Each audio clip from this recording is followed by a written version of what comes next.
Pero en 1948, un invento del tamaño de un dedo fue anunciado con poco entusiasmo, pero dejaría una marca indeleble en la historia y la sociedad.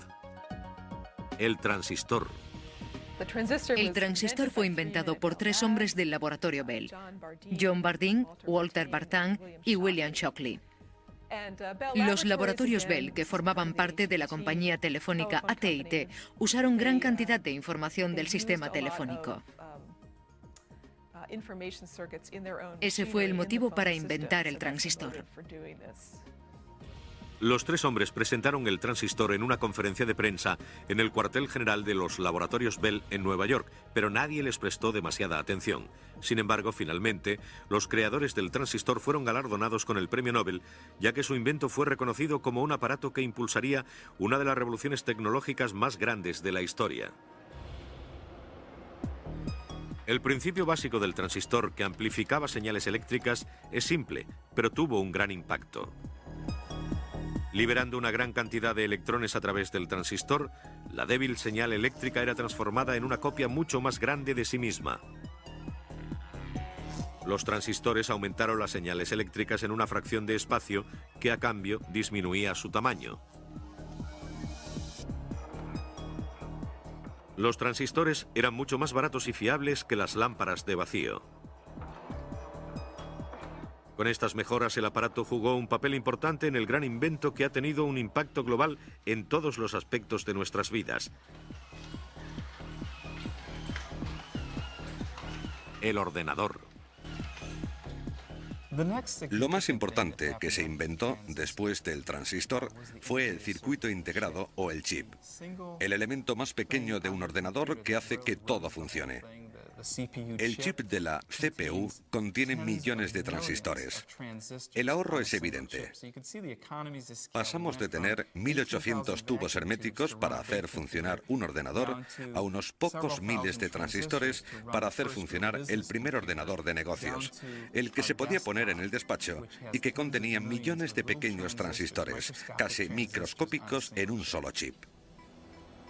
Fue un logro extraordinario teniendo en cuenta que hacía menos de 50 años un ordenador era un gran banco de máquinas que ocupaba toda una habitación, que tenía poca memoria y que era mucho más lento que los ordenadores más lentos de hoy. Las primeras formas de ordenadores fueron creadas por un matemático de nombre Blaise Pascal, que inventó 50 máquinas en 1645 que podían hacer ecuaciones matemáticas. Pensando que podría ser un gran invento, creyó que los bibliotecarios y los contables alabarían su invento. Sin embargo, para su sorpresa, fue rechazado porque amenazaba al público, que temía que sus trabajos pudieran quedar obsoletos. Abandonó este trabajo para fijarse en los logros de otros científicos. Pero otros científicos crearon sistemas primitivos de ordenadores. A mediados del siglo XIX, un inventor francés de nombre Joseph-Marie Jacquard creó el predecesor del sistema de tarjetas llamado telar de Jacquard, que manipulaba automáticamente un telar.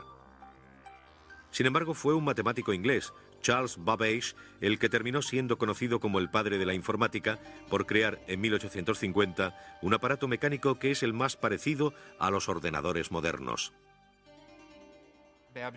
Fue un hombre importante durante este periodo porque formuló lo que conocemos hoy en día como ordenador moderno. Tenía una entrada, una salida, una unidad de control y un procesador. Todos los términos que hoy se han incorporado al lenguaje informático.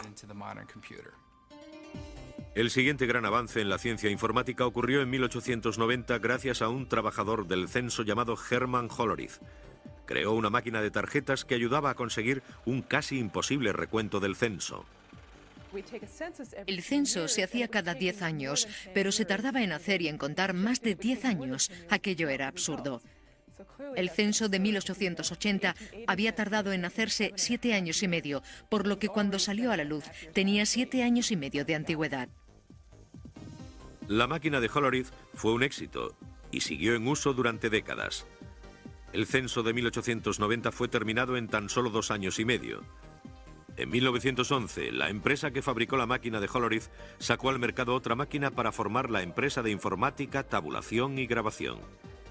En 1924 cambiaron el nombre a Corporación de Máquinas de Negocio Internacionales. más conocida por todos como IBM. La informática daría su gran salto en la década de los 40. Cuando pensamos en un ordenador moderno, pensamos en un ordenador digital y automatizado. El primero de este tipo fue el ENIAC, el integrador y ordenador de numeración electrónica. El proyecto ENIAC fue financiado por el ejército americano en 1943 como método de calcular matemáticamente los aciertos posibles de los misiles lanzados durante la Segunda Guerra Mundial. Previamente, con los hombres en el campo de batalla, este tipo de trabajo fue realizado por cientos de mujeres matemáticas que tardaron más de un mes en descifrar una simple tabla. El ENIAC introdujo el concepto de estas grandes máquinas en la conciencia del público. La gente lo llamaba cerebro gigante, y fue esta especie de amanecer fuera de la comunidad científica lo que hizo pensar a la gente en lo que podría ser un ordenador. Ayudado por la creación de un simple transistor, el ordenador era ya un aparato indispensable que cambiaría para siempre nuestro modo de vivir y trabajar. Todo el mundo lo usa. Creo que está ocurriendo algo muy importante en la cultura actual. De hecho, en los colegios tenemos a niños que enseñan a adultos. No creo que ninguna otra vez en la historia haya ocurrido nada igual. Tanto si es para editar una simple carta como para influir sobre la economía global, quizá no haya otro invento que haya impactado al mundo tanto como el ordenador.